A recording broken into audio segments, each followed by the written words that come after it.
please start off by explaining to our viewers exactly where your Comanche lineage comes from in your family. On my mother's side, she's a big bow. Okay. We're also related to the White Wolves. So we've got Comanche and Kiowa on both sides, and I think I'm just stuck right in the middle. Yeah. My mother was full-blood Comanche. My grandmother was the youngest daughter of Quanah Parker. She was a brilliant person, very humorous, did beautiful beadwork and handwork, and was a very critical thinker. But mostly her humor and her sense of color is what has inspired me over the years. It starts with my mother and then my grandmother. I come from the Pahiitu family. Okay.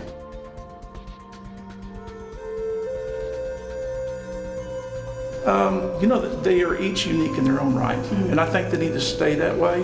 I don't try to cross over, and I really respect all those artists that stay in their traditional realms. I don't limit myself to that. Yeah. You know, I still try to include traditional things in there. You know, So I'm not sure about other artists. So, Right. You know, I think I've always been contemporary. I've gotten a lot of inspiration from traditional art, but you know, I've always been attracted to all the bright colors.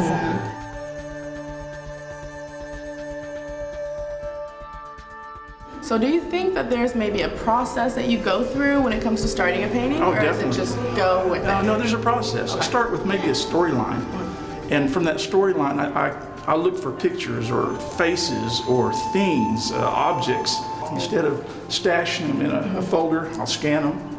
Then I import them into a drawing program. I'll look at them, take out color, add color, make the composition on the screen, print it out, maybe do some sketching, rescan it, and then from there I can kind of get my composition instead of having to redraw everything or erase like in the old days.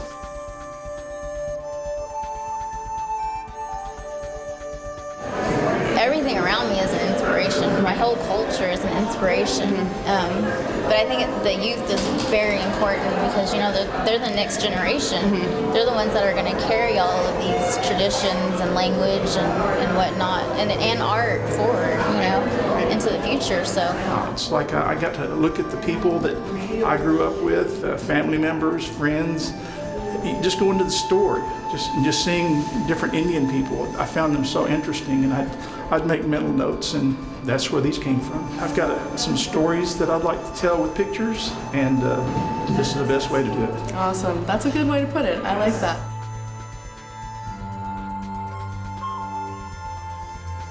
I heard a quote somewhere. It was art is like a joke. Either you get it or you don't. And I really think that's true. So get what you want from it, and however it hits you, that's what it means. Whatever it means to you personally is what it means. well, what I want them to take away from it is to remember their culture, remember where they came from, their ancestors, remember to keep that going. You know, my whole thing was about being Indian. I mean, I think I've done that to death. I didn't mean to, but it's I got tired of being labeled. I'm not Native American, I'm not indigenous, I'm just another Indian. That's all we all are. And that's what these pictures are about. Yeah. Just being regular people. Nothing earth-shattering about my stuff, nothing shocking.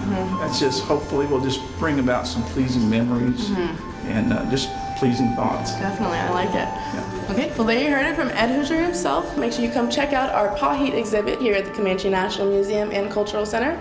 I'm Komantcia Jones.